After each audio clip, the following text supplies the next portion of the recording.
I want to read a book to you today, friends, called Spoon.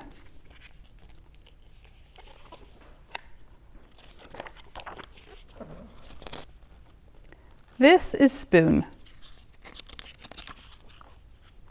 This is Spoon's family. On Sunday, Spoon goes to visit his Aunt Silver. He has to be on his very best behavior there. She's very fancy and proper. Goodbye, darling. Ta-ta. At bedtime, Spoon likes to hear the story about his adventurous great-grandmother who fell in love with a dish and ran off to a distant land. Lately, though, Spoon has been feeling blue. What's wrong? Asked his mother. You look a little bent out of shape. Nothing, mumbled Spoon. It's just that I don't know. All my friends have it so much better than me. Like Knife. Knife is so lucky. He gets to cut. He gets to spread. I never get to cut or spread. Yes, Knife is pretty spiffy that way, isn't he? And Fork. Fork is so lucky. She gets to go practically everywhere. I bet she never goes stir crazy like I do. Fork does get out and makes herself useful, doesn't she? And Chopsticks, they are so lucky. Everyone thinks they're really cool and exotic. No one thinks I'm cool or exotic. Those Chopsticks are something else, aren't they? Meanwhile, if only Spoon knew what his friends were saying at that very same minute. Spoon is so lucky, said Knife. He's so fun and easygoing.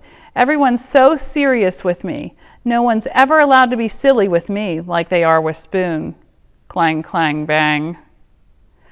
Spoon is so lucky, said Fork. He gets to measure stuff. No one ever does that with me.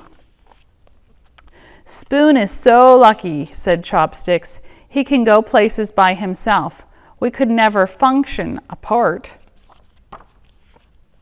That night, after bedtime stories, Spoon's mom turned off the light, tucked him in, and said, You know, Spoon, I wonder if you realize just how lucky you are.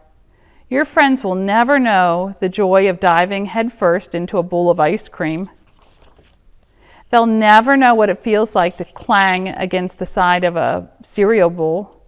They'll never be able to swirl around in a mug or relax in a hot cup of tea.